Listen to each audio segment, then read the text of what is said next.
Hi friends, welcome to Amrutha's world.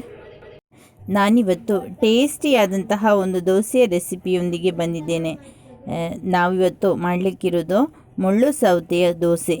ಹೇಗೆ ಮಾಡೋದು ಅಂತ ನೋಡೋಣ. ಮೊದಲ ದಿನ ರಾತ್ರಿ ಅಕ್ಕಿ ತೊಳೆದು ನೆನೆಸಿಡಬೇಕು. ಬೆಳ್ತಿಗೆ ಅಕ್ಕಿಯನ್ನು ಚೆನ್ನಾಗಿ ತೊಳೆದು ನೆನೆಸಿಟ್ಟದ್ದು ಅದು 3 ಗ್ಲಾಸ್ ಇದೆ.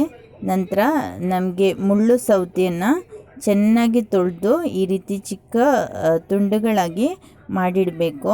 ಮೊದಲು ನಾವು ಜಾರಿಗೆ ಈ ತುಂಡುಗಳನ್ನು ಸೇರಿಸಿ ಗ್ರೈಂಡ್ ಮಾಡಬೇಕು. ಗ್ರೈಂಡ್ ಮಾಡಿ ಆಗಿ ಸ್ವಲ್ಪ ಸ್ವಲ್ಪ ಅಕ್ಕಿ ಸೇರಿಸಿ ಗ್ರೈಂಡ್ ಮಾಡಿ ತೆಗಿಬೇಕು. ಅಂದರೆ ಚೆನ್ನಾಗಿ ನಾವು ಯಾವಾಗಲೂ ದೋಸೆಗೆ ಹೇಗೆ ಗ್ರೈಂಡ್ ಮಾಡ್ತೇವೋ ಹಾಗೆ ಗ್ರೈಂಡ್ ಮಾಡಬೇಕು. ಅದಕ್ಕೆ ರುಚಿಗೆ ಬೇಕಾದಷ್ಟು ಉಪ್ಪು ಸೇರಿಸಬೇಕು. ಸೇರಿಸಿ ಚೆನ್ನಾಗಿ ಗ್ರೈಂಡ್ ಮಾಡಿ ಇನ್ನು ನಮಗೆ ದೋಸೆ ಎರಿಬೋದು. ಕಾವಲಿ ಒಲೆಯಲ್ಲಿ ಇಟ್ಟು ಎಣ್ಣೆ ಹಚ್ಚಿ ಈ ರೀತಿ ದೋಸೆ ಹುಯ್ಯುವ. ಒಳ್ಳೆ ಕಣ್ಣು ಬೀಳ್ತದೆ.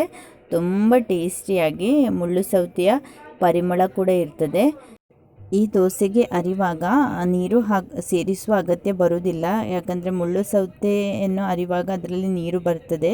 ಮತ್ತು ಅತಿ ಅಗತ್ಯ ಅಂತಾದರೆ ಮಾತ್ರ ಸ್ವಲ್ಪ ನೀರು ಸೇರಿಸಿದರೆ ಸಾಕಾಗ್ತದೆ. ನೀವು ನನ್ನ ಚಾನೆಲ್ ಮೊದಲ ಬಾರಿಗೆ ನೋಡೋರಾದರೆ ಖಂಡಿತವಾಗಿಯೂ ಸಬ್ಸ್ಕ್ರೈಬ್ ಮಾಡಬೇಕು. ಇಷ್ಟ ಆದರೆ ಲೈಕ್ ಮಾಡಬೇಕು. ಅದೇ ರೀತಿ ಶೇರ್ ಕೂಡ ಮಾಡಬೇಕು. ಈ ದೋಸೆ ನೀವೆಲ್ಲ ಟ್ರೈ ಮಾಡಬೇಕು. ನಿಮ್ಮ ಅಭಿಪ್ರಾಯವನ್ನು ಕಮೆಂಟ್ ಬಾಕ್ಸಲ್ಲಿ ತಿಳಿಸಬೇಕು. Thank you for watching.